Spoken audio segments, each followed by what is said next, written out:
Hello and welcome to Cyberside Chats Live. My name is Sherri Davidoff. I'm the founder of LMG Security, and who are you? I'm Matt Durrin, the Director of Training and Research for LMG Security. And today we're going to talk about how hackers hack each other and how there may be new legislation that can give people a license, privateers essentially, a license to hack back as well. That's just been introduced in Congress in the past couple weeks after we came up with this topic.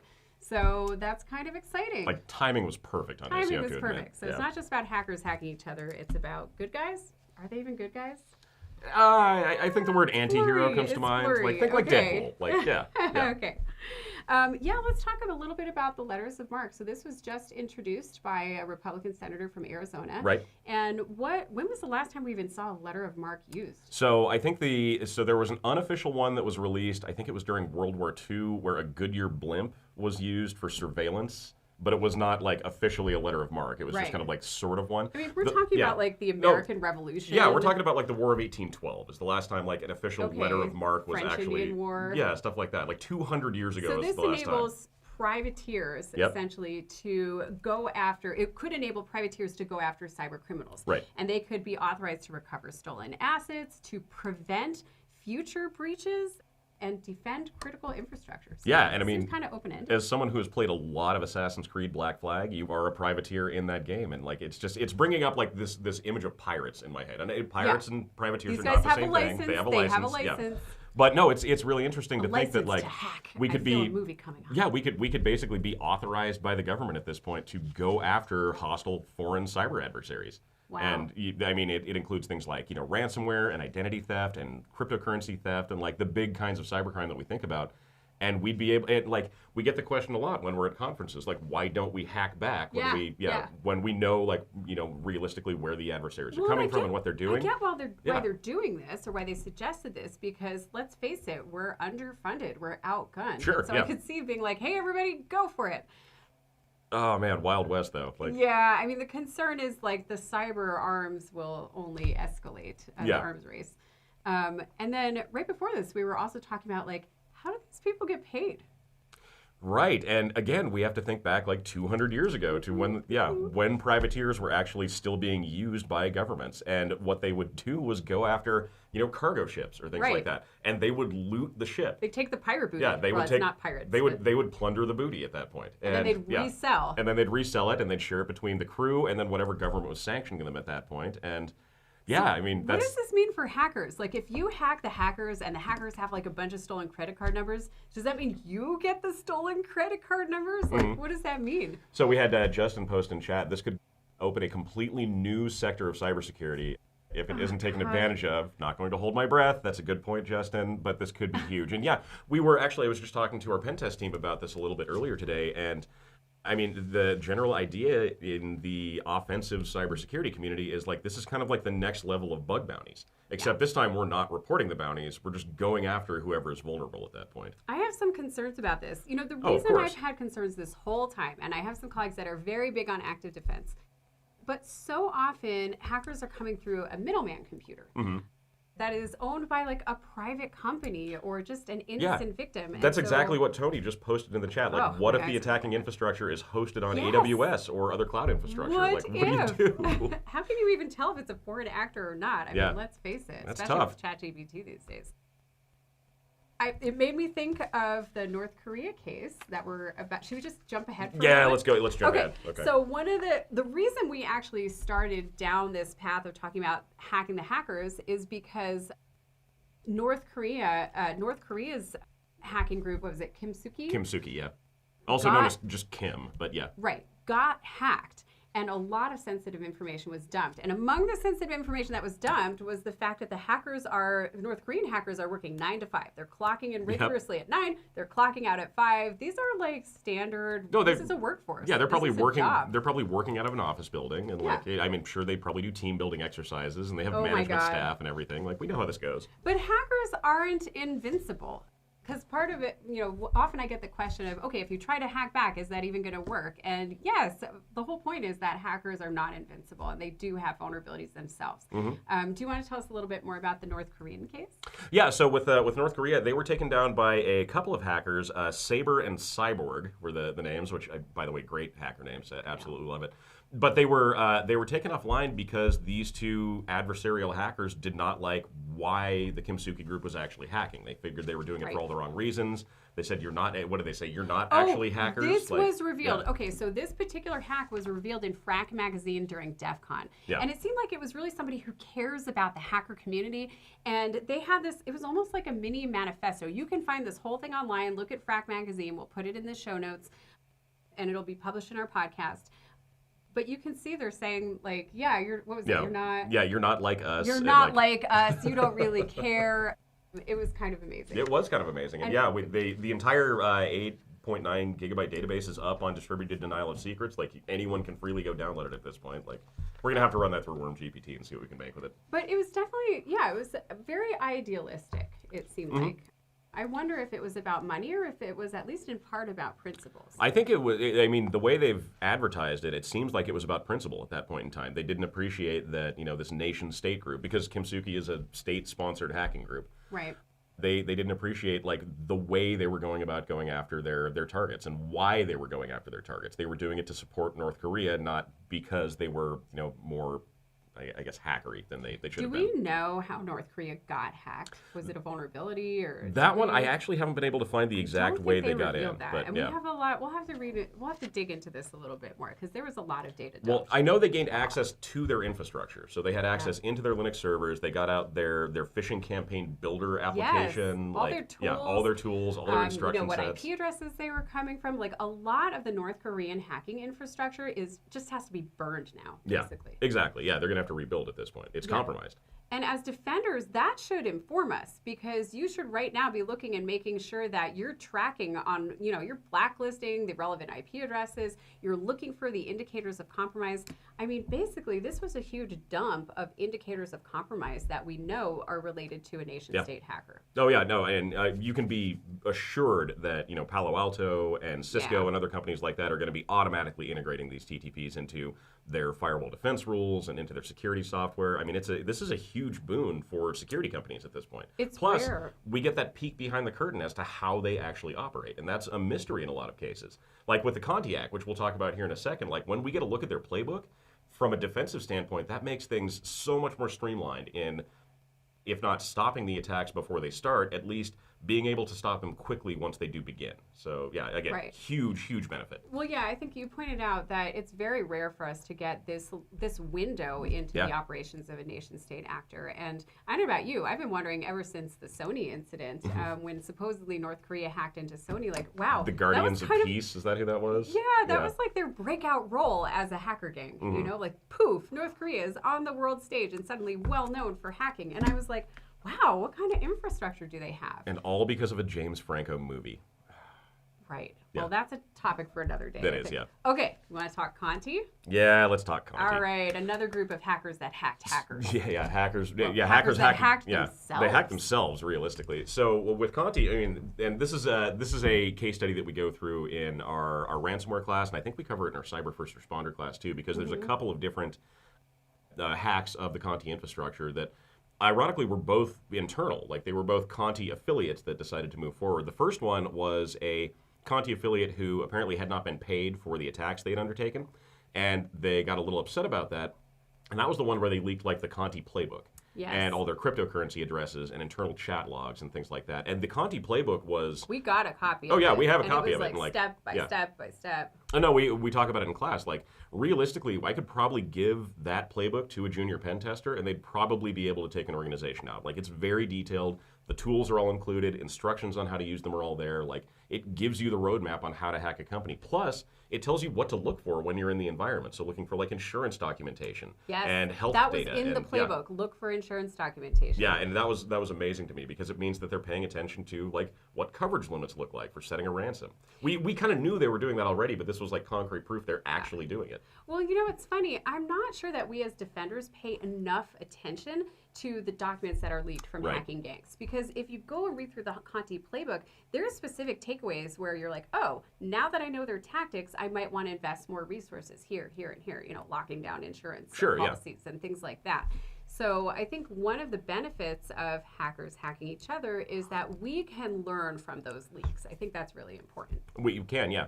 And one of the other big things that came with the Conti leak was and I think this was the second Conti leak, and that happened during the Russia-Ukraine conflict when it first started. Oh, yes, when Conti put out a pro-Russia statement, and then one of their own people hacked them with this whole message that said, glory to the Ukraine, and like dumped all their info, dumped all their Bitcoin addresses. Yeah, we got like panel access and passwords and things like that. It was amazing. Yeah, it was pretty great. But we also got the source code for Conti's payload at that point in time. And that went public. Like that ended up on GitHub and like 1,000 different places, and like other ransomware groups, including LockBit themselves, pulled in that builder because they were the speculation. We'll talk about LockBit here in a second because they're another one of those groups. But the speculation was LockBit was trying to attract Conti affiliates at that point who preferred using the Conti toolkit, and so they built their own. It was called LockBit Green. And it was their own version of the payload that was based off of Conti's software at that point. Oh my gosh, I hadn't heard of that. Oh yeah, no, there's a whole. If you guys have never read it before, there's a group called Analyst One, who infiltrated the XSS and a couple of other hacker forums, and they have this entire rundown on a fight, which we'll go to detail here in just a minute, but a fight between the LockBit ransomware group and the Royal ransomware group, where they got into this big arguing match in the forums, and well, as we'll talk about in a second, some information got leaked because of it, which was amazing. It's like cybersecurity soap opera. Like I just sat back with popcorn and watched it. Before we move on Before from we Conti, go, yeah. I mean, come on. I think one of the biggest parts was the leak of the Bitcoin addresses. Yes, that was huge. Well, because up to that point, I mean, we had some idea of how much. There were like fancy pants reports that were saying every year like the amount of money that ransomware gangs made. And one of them was like, ransomware gangs combined made $400 million this year. And then like, boom, you added up what just Conti made, and it was like $2.7 billion at the time. Over a span of a few years, but like a ton of money. But just that one group alone had made billions of dollars. So I think that was a wake-up call for the industry that, wow, we don't have good mechanisms of tracking ransom payments, which probably fed into why Circia got passed, actually, which requires reporting of ransom payments to CISA. We'll probably see a final rule out for that soon, I would imagine. I think so, yeah. And yeah, I mean, I think there were a lot of consequences from that. There were. Well, I mean, and we talked about it in the data breaches class. I mean, skewed statistics have an impact when we're talking about what cybercrime looks like. If the only statistics we have are, you know, U.S.-based businesses who are compelled to report ransom payments, we don't get views as to what happens in the rest of the world. Or organizations that, oh my God, you really are double fisting tea right now. We don't get a view into like what the full scope of these groups actually looks like because we're not getting, you know, European data or African data or Chinese data or anything like that. There's no way you can really get unbiased information. Everybody who's collecting data has some kind of skew on it. Either they're all their customers or, you know, whatever they've chosen. They've been forced to go public. Like there's some kind of skew. Yeah, well, I mean, Chainalysis does a pretty good job when they do the blockchain forensic reports. And because they look at patterns. They're not just looking for named wallets. They're looking for how the wallets operate. And I think their data tends to be a little bit more accurate than the stuff we get from like IBM or Verizon or something like that. Anytime you get a big dump like Conti, that actually helps us track stolen money going forward as well. So it's like once you start to unravel it, more and more unravels when it comes to blockchain forensics. Okay, should we move on? Oh, you wanted to tell another story. I wanted to tell another story, yes. Okay, the royal story? This is the royal story. Okay, Great. So again, there's a group called Analyst One. They put together this entire, basically docu-series on interacting with the LockBit ransomware group's administrators, and then seeing the fight that came out between LockBit and other ransomware groups on a lot of the hacker forums. And what was really interesting at first was the leader of the leader of LockBit, which the account's run by multiple people, but the actual leader is one of those people, they determined. tends to get into spitting matches with other ransomware operators on these hacker forums. And it becomes this... It's amazing they have time to do that. It is kind of amazing that way. But so LockBit's rationale behind this was they want to advertise their product, and if somebody talks down about their product, they want to very quickly and vehemently defend what they're putting out there. They think they're the best ransomware on the planet.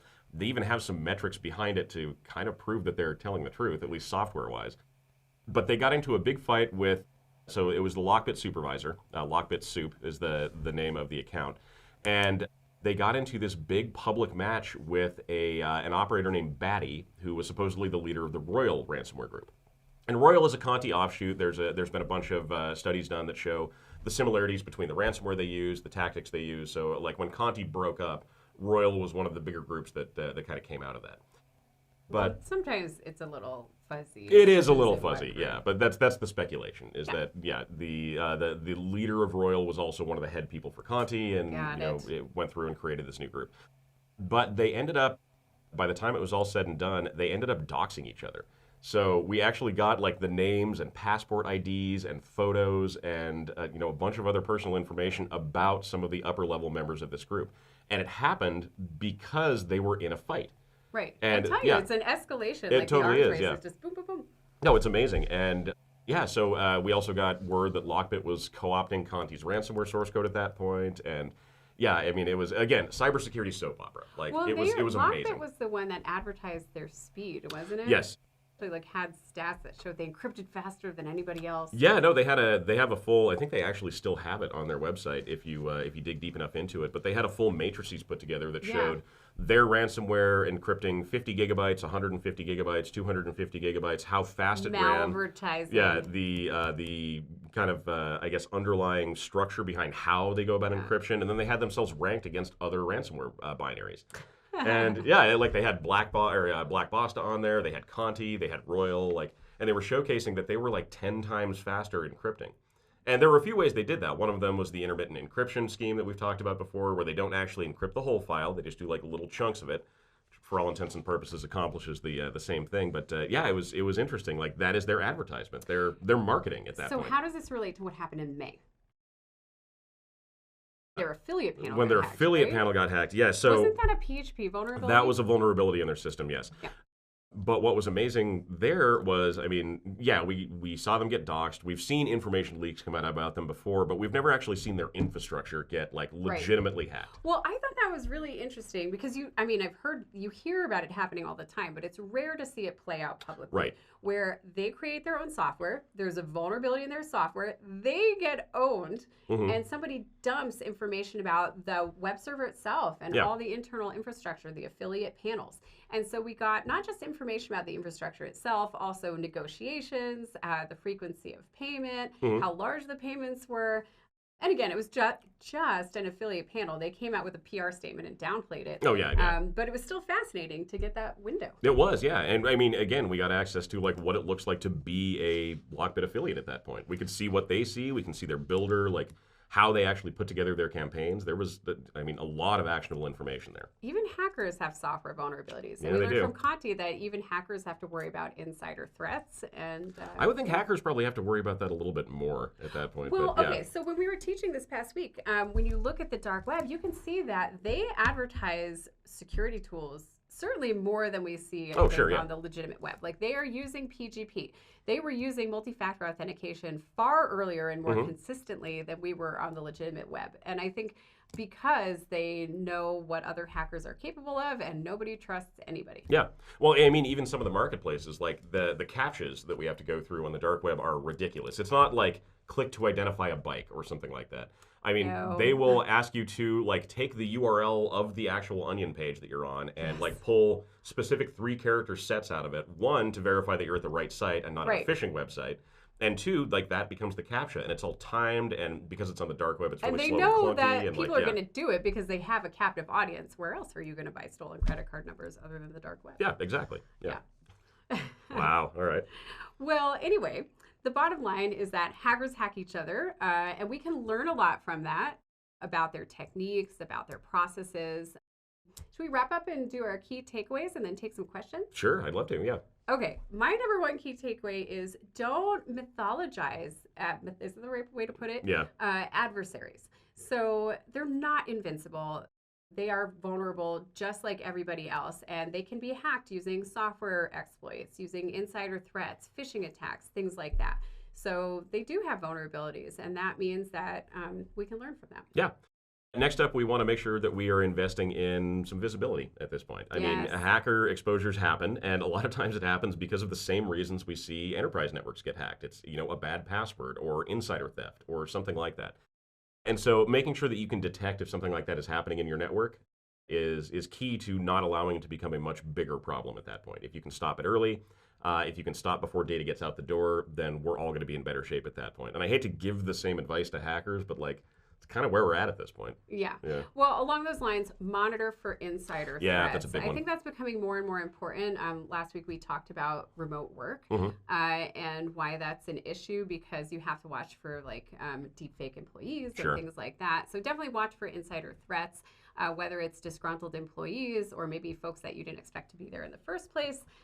There are some early warning signs that you can monitor for. You remember that advertisement on the LockBit website where they asked, do you want to make millions of dollars? Yes, make millions. And they would send you a thumb drive if you would take it and plug it in. Just like the Tesla case. Yeah. Next up, so these leaks tend to happen, and the more information that we get out of them, the better. So we want to use leaks like this for training and education. It gives us, again, that view into the background of how these groups tend to function. And if we understand their tactics, techniques, and procedures a little bit better, that helps us from a defensive standpoint to, one, stop them from getting in the first place. Like if we know what their primary entry vector is, if they usually go after software exploits, if there's a specific vendor they target or something like that. I mean, it gives us just that reinforcement that we need to stop these attacks from happening. And if they do start, it lets us know how they plan on getting through the network, so we can put those roadblocks up and stop things from getting a lot worse. And honestly, it's also really fun to do things like read through the Conti playbook. It really is, So don't think you're just playing around. It's very informative, and it's fun and interesting to look at what the hackers are doing. There's a reason we like reading about it. It's because it helps us. Yeah. So. And finally, adapt your IR playbooks. When we get information about what the Conti gang's processes are or how LockBit is negotiating ransom payments, learn from it, update your procedures, update your policies. I think that's something that we'll probably be talking about a little bit more going forward. So on Cyberside Chats, when there is a big leak, we'll make sure to address it and then talk about how you should be updating your IR playbooks and policies and procedures. I want to be a cyber privateer. That's all I'm saying at this point. I'm we'll totally going for a water mark. If it does, that's going to be a big change for sure. But yeah, what I do want to know, what happens if you hack into the hackers and they do have a bunch of data? Do you get to resell it? I don't think you get to resell the data. We'll see how this shakes out. We'll see how this shakes out. Yeah, there's a lot of gray area here that we're not super familiar with. But it's bringing the vision of pirates into my head. I know they're different. It's fine, licensed. But yeah. All right, thanks so much for tuning into Cyberside Chats.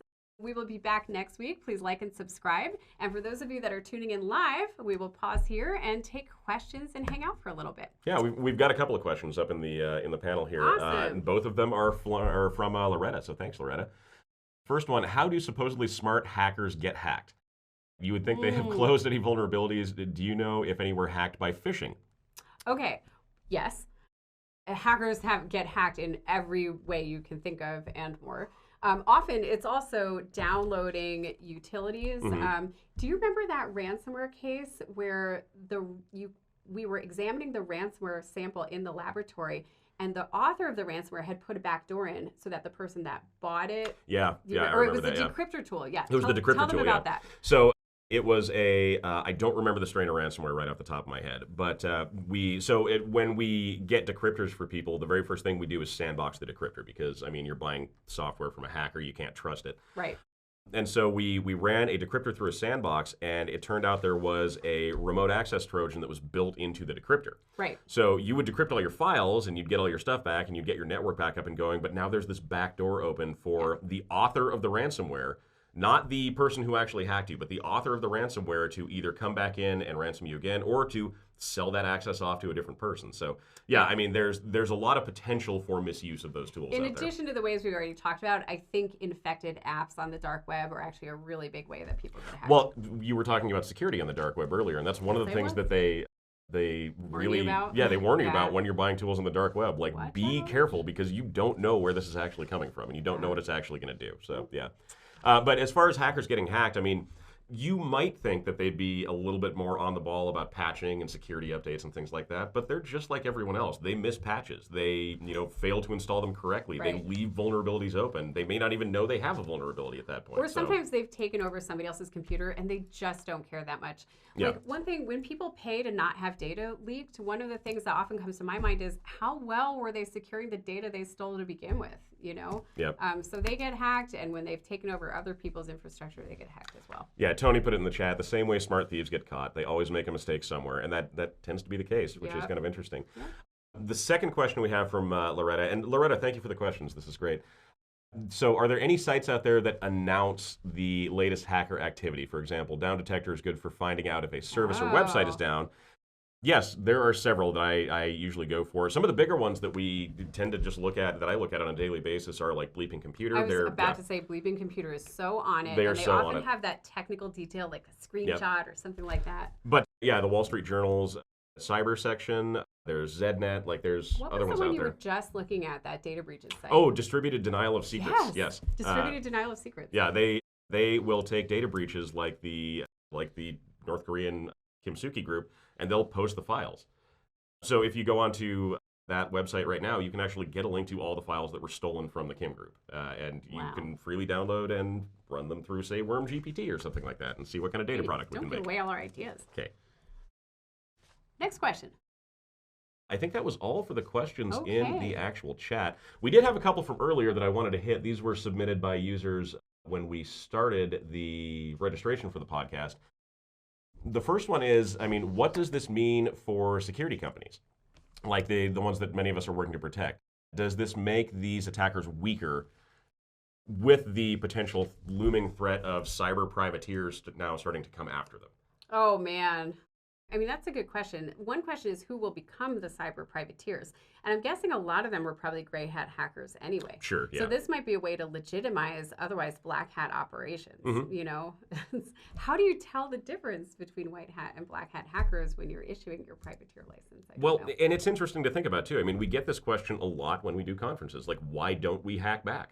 We have, very skilled penetration testers who are perfectly capable of doing this, but they don't. And the big issue is, I mean, morality kind of at that point. Like, it's potentially illegal. There's, other ethical concerns behind it, but... Do you remember when Eternal Blue got leaked? Yes, I remember. And Microsoft came out and called for cyber disarmament. And I think they were right. Because the more we start hacking each other and it becomes lawless, the more legitimate organizations are just hit with the shrapnel. So a hospital has a server hacked and then someone else hacks back and the whole thing goes down. And, I'm concerned about escalation. Sure, I get that. Let's go for the next one. Since they are now being attacked, will this change their tactics? E.g., are they going to go after more targets, fewer? Are they going to be more focused on their targets? Like, what do you think? Oh, that's an interesting question. Well, I'm guessing they'll probably want to stay out of the news and out of the spotlight, which isn't always a good thing, because when hacking groups were better branded and when they cared about their reputation, they were actually easier to predict and more reliable when it comes to paying ransoms and stuff like that. Now that they've been splintered and broken up, they're actually a lot less predictable. And sometimes we see things like re-extortion because they don't care about their reputation as much. So, sure. Well, I mean, we talked about this with like the lone wolf hacker concept. Like the fact these groups have splintered and now they're just kind of out on their own. Staying out of the headlines and not making yourself, like not putting that bullseye on yourself as a hacker group. Yeah. I think we'll probably see more of that. Stay stealthy. All right. I think we have one new question. We have one. It says, have you found entities that play both sides, and do you see this as an issue going forward? I would imagine that is very common. Oh, yes, absolutely. And if you look through history, I actually wrote about this quite a bit in my data breaches book. We have hackers that have worked, they've been arrested, worked for the Secret Service, and then gone back to the dark side. You're talking about Albert Gonzalez, aren't you? Hey, I'm trying not to. Yeah, you absolutely see people playing both sides. I mean, really, certain kinds of criminals will just get money wherever they can. And that's exactly what the hackers, I don't even know what to call them. You can't call in them hackers, the Kimsuki case, we're talking about, they were like, those guys are just trying to make money. We're going to hack them. But, who knows? Interesting. Who knows? All right. Well, there we go. Okay, you guys. Well, this was fun. Thanks so much for tuning in. Hopefully we'll see you next month again. Please like and subscribe and tune in to our weekly podcast. Thanks so much, everyone. Bye. Bye, guys.